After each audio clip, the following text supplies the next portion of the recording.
ఏంటి అంటే how to stop అని. మన యొక్క ఆలోచనను మనం స్టాప్ ఎలా చేయాలి? మన యొక్క ఆలోచనలు మనం ఎప్పటికీ స్టాప్ అనేది చేయకూడదు. ఎందుకంటే మనం స్టాప్ చేయాలని చూసామనుకో ఆలోచనలు ఇంకా ఎక్కువ అవుతాయి. రెట్టింపు అవుతాయి. మనం సత్యయుగం నుంచి ఇన్ఫర్మేషన్‌ను తెచ్చుకుంటూ ఉన్నాం. త్రేతాయుగం, ద్వాపర యుగం, నౌ కలియుగం.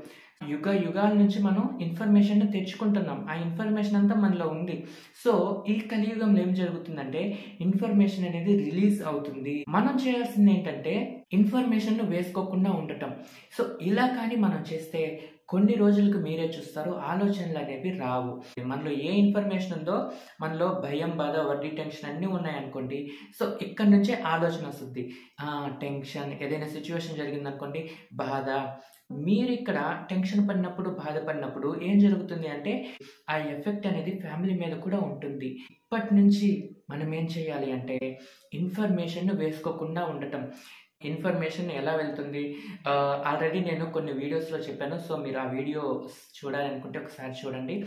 సో, ఆలోచనలు ఎప్పుడు కూడా మనం స్టాప్ చేయాలని చూడకూడదు. ఎంత స్టాప్ చేయాలని చూస్తే అంత ఎక్కువ అవుతాయన్నమాట. మనకు ఆలోచన వచ్చింది అంటే ఏమైనా నీకు ఆలోచన వచ్చింది అంటే అది నీలో ఉన్న ఇన్ఫర్మేషన్‌ని బట్టే వస్తుంది. ఒకవేళ నీకు అవసరమయ్యే ఇన్ఫర్మేషన్ ఉందనుకోండి. అంటే హ్యాపీనెస్, పీస్‌ఫుల్, లవ్ దీనికి సంబంధించిన ఇన్ఫర్మేషనే ఉందనుకోండి. దానికి సంబంధించిన ఆలోచనలే నీకొస్తుంటాయన్నమాట. భయం, బాధ, టెన్షన్, వర్రీ వీటికి సంబంధించిన ఇన్ఫర్మేషన్ ఉందనుకోండి. దానికి సంబంధించినటువంటి ఆలోచనలు వస్తూ ఉంటాయి.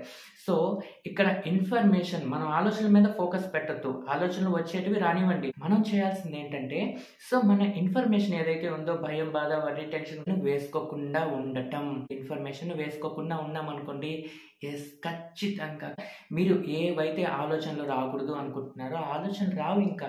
ఇప్పటి నుంచి అసలు ఆలోచనల మీద ఫోకస్ పెట్టొద్దు. అవసరమయ్యే ఆలోచనలు రావాలంటే మీకు అవసరమయ్యే ఇన్ఫర్మేషన్ మాత్రమే మీలో ఉండాలి అన్నమాట. మీ యొక్క ఎనర్జీలో. సో, మీకు అవసరమయ్యే ఇన్ఫర్మేషన్ మీలో ఉండాలంటే మీకు అవసరం లేని ఇన్ఫర్మేషన్‌ను వేసుకోకుండా ఉంటే చాలు. సో, ఇది అన్నమాట వీడియో. Thank you.